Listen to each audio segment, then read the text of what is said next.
back to an incredible series offered by Center for Higher Consciousness. I'm your host, Sarah McKelvey, director here at the center. For many, many months, we've been covering Bertrand Russell's Conquest of Happiness, and I'm so excited today to begin the second section of the book, the last section of the book, which is a more pleasant, uplifting approach to happiness in that it's ways to cultivate happiness. We've really been closely tracking in the last 7 videos, I believe, causes of unhappiness, various traps and perennial sources of unhappiness, like falling prey to a mindset of regret, for example, or living a false life, or playing the victim, or focusing on negative experiences rather than positive experiences. And although this was essential to cover, the next part of our journey is going to take us into ways to actively and consciously cultivate happiness that Bertrand Russell finds really contributes to a full, rich, meaningful life. So because this is an introduction to a new section, I just wanted to preview the next 5 videos that will take us through the end of the series. And those videos will be entitled Zest, Affection and the Family, Work and Impersonal Interests, Effort and Resignation, and then a concluding video to the section on happiness, which will also be a conclusion to the entire series at large. And so today, starting with some contemporary models on happiness, there is this model that I just recently discovered. It's called the Perma Model. So that's an acronym describing 5 key components to happiness. This comes out of the work of Martin Seligman. And he has been introduced on this channel before in, I think, some of those introductory videos to begin our journey conquesting happiness. And he's a positive psychologist, really one of the pioneers of positive psychology, who's been very active in a psychological, rigorous understanding of happiness.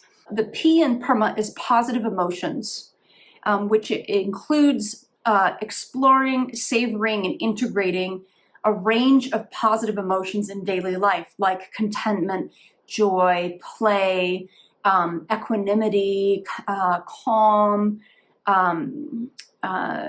appreciation, etc. The E in the PERMA model stands for engagement. And what engagement means is being able to give oneself over totally to present moment activities, specifically without self-consciousness or tracking time or any of the other internal reactivity we commonly experience when we're, say, just trying to get through an activity. So involving oneself really fully and really presently, and also at the right challenge point. So not an activity that really stresses us out and overwhelms us and exceeds our skill sets, but not one that doesn't allow us enough opportunity to grow and be alert, right? At the other end of the spectrum, we might call that activities that we can be rather checked out in the face of, or that don't foster much of our faculties. The R in the PERMA model stands for relationships. So this is kind of an obvious one. Most people intuitively know that relationships are vitally important to a subjective report of happiness. And that, as defined by this research team, would be creating strong, healthy bonds, relating regularly, being involved with other people on a regular basis and in positive ways. Also, specifically, I really appreciated this part of the teaching is the importance of feeling valued, loved, and supported by others is vital to our sense of happiness. The M in the PERMA model means meaning, which is connecting to a larger purpose, whether that's religious or creative or some kind of community contribution, connecting to something transpersonally, something larger than just one's own life, working under some kind of ideal value or cause, The A in the Perma Model is called accomplishments, and that's being able to work toward goals, dreams, visions, giving us a sense of achievement, mastery, competence, which elevates our healthy self-pride. So this Perma Model was, I think, developed in 2012, and these heavily researched aspects of happiness are the determinants that contribute to well-being, which is studied cross-culturally.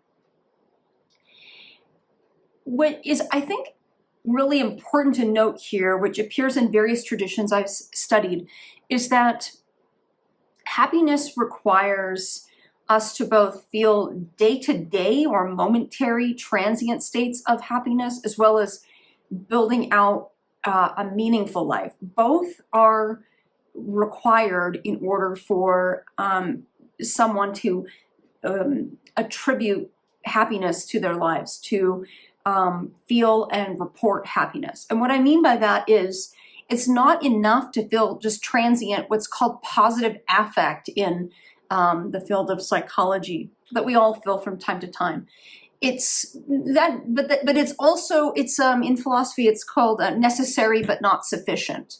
So we have to experience day-to-day joy, delights, intrigue, positive emotions, which is sort of the more superficial version of happiness, but nonetheless important, and also be building a meaningful life and feel a kind of satisfaction and pride regarding where we're headed in life and what we've done with our lives, which is the deeper aspect of happiness. It's longer lasting and requires, of course, far more effort and work to get into.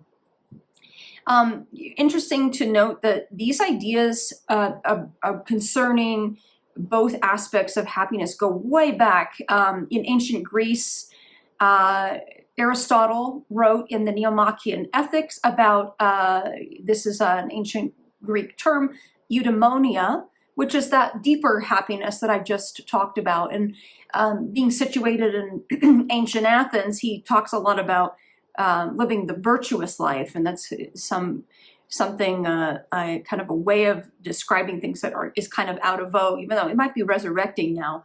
So living virtuously, living according to important values, having integrity, working on meaningful projects, persevering in those meaningful projects is going to provide a deep sense of happiness he calls eudaimonia, which in Greek means happiness, flourishing, welfare, or well-being. And it really has to do with the root of that word is good spirit or good soul, living the good life, living according to one's inner calling or true nature, fulfilling one's inborn potentials, living as one inherently is intended to, living out or actualizing what is best in us. It's known to be a rational activity aimed at pursuing what is worthwhile in life. So the Perma Model includes those aspects of happiness, but it also includes some hedonism, which is the other part of happiness, which has more to do with pleasure and gratification. And sometimes it's a little bit baser, even though it's important because, you know, we're sort of both animals and spiritual beings, human beings being the freaks of the universe, as Erich Fromm once keenly said. Related to this key idea that happiness consists both of pleasure, that more base form of happiness, and meaning. In the tradition I teach here, dialectical behavioral therapy, or DBT for short, which is a treatment modality created by Marsha Linehan in the 70s to treat borderline personality disorder and related conditions such as emotion dysregulation and various problems in living and in relationships. She has a skill that she developed in the module called emotion regulation, called accumulate positive emotions. She has both a short-term and a long-term approach. So in accumulate positive emotions short-term, you really go through what's called a pleasant events checklist, which she provides, I think, like 250 ideas about how to increase like daily delights and tiny joys, like taking a lavender salt bath or taking a walk by a river or cooking a nice meal with a loved one. these kinds of daily highlights that really increase our vitality and well-being and pleasure, which are really important. But the accumulate positive emotions long-term, which comes just after the short-term pleasant events checklist, is really an exercise that takes our values and then filters values into goals and actionables and day-to-day tasks, such that we're really building a meaningful life and plugging in small tasks, like maybe that could be done over the course of 30 minutes, an hour, a couple of hours, into, through this filtering system, our topmost values. I find those twin skills really, really helpful for people. And it makes sense because it's really playing on this fundamental idea that we see in Martin Seligman's Perma Model, and even as far back as the ancient Greek philosophers, noticing that we need both daily and long-term sources of happiness, which are quite different, but work really well in tandem.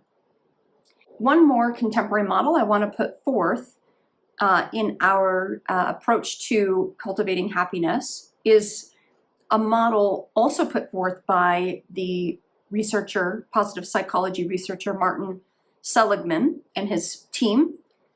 And this model is just a slightly different angle. Again, there's a lot of overlap in these contemporary models and a lot of overlap with these contemporary models and ancient and classic, as I'm calling Bertrand Russell's work, as thoughts on happiness. This one I really just appreciated in terms of the way that happiness was conceptualized.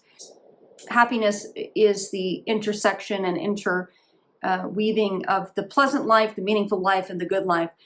And what they mean by that is, again, real similar to what we just covered, the pleasant life being more of that day-to-day delights, the accumulate positive emotions short-term, the hedonic approach to happiness, which is attaining day-to-day pleasures that add fun and joy and excitement to our lives, with the meaningful and good life. And those two spheres are more akin to the virtuous life Aristotle put forth that he called eudaimonia, or what Marshall Linehan calls accumulate positive emotions long-term. As for Bertrand Russell himself, like I said earlier, he kind of goes on a bit of a ramble in this chapter, and some of his speculations are mildly amusing, but I really find the key premise that comes out of this chapter comes at the end. And what he says is, it's on page 141, that fundamental happiness depends more than anything else on a friendly interest in people and in things. He's going to elaborate this in the video on affection in the family. That's the friendly interest in people. And then in the video on work and impersonal interests, he's going to elaborate what he means by a friendly interest in things.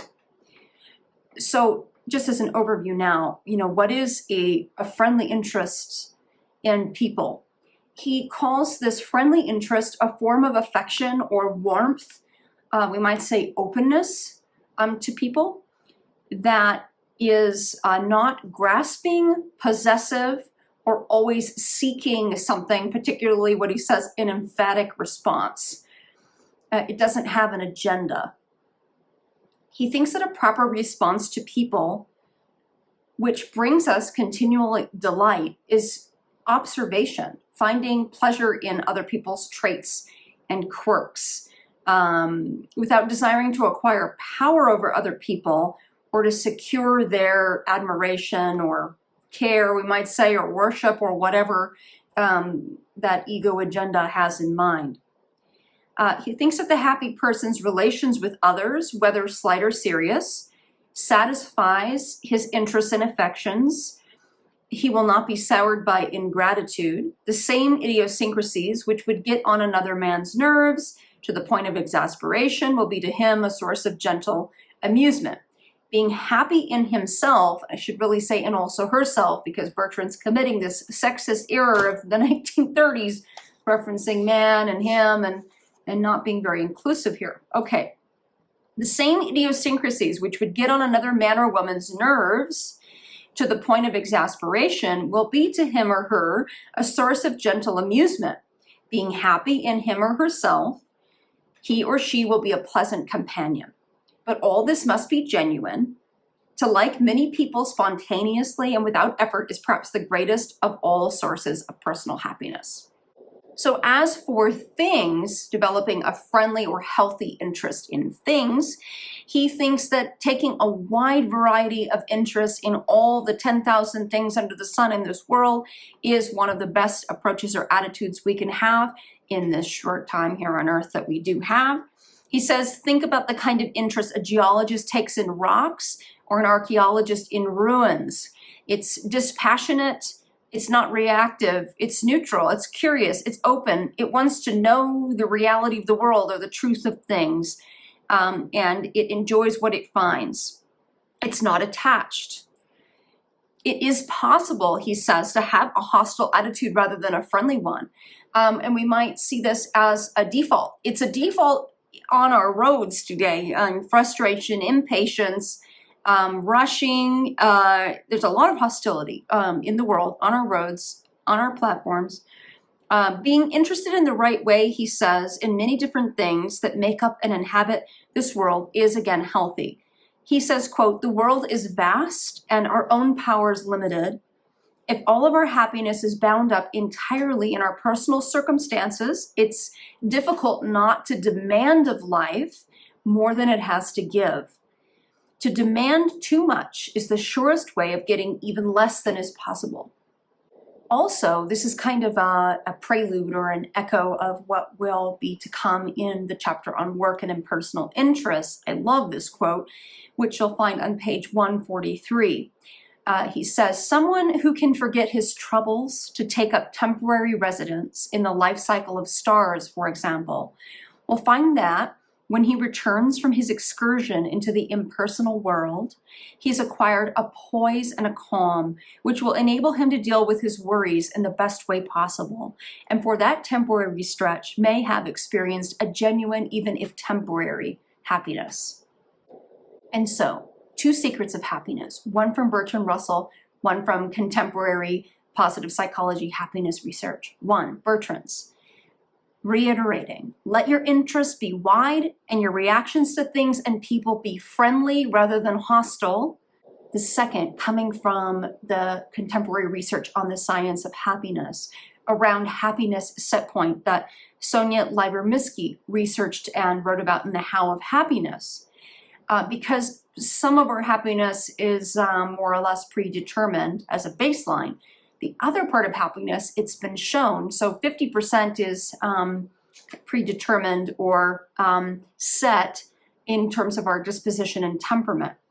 The other 50% you would think would have to do with how our lives turn out. Only 10% of our total happiness, it turns out, is linked to external circumstances quite counterintuitively. The other 40% is linked to our attitude. So it is in our best interest to cultivate the right attitude toward life rather than seek frenetically external possessions, achievements, because there's more potential for greater happiness in the 40% that in this heavily researched construct of happiness has to do more with our perception than how our external lives turn out. So stay tuned. Next, we're going to be covering zest.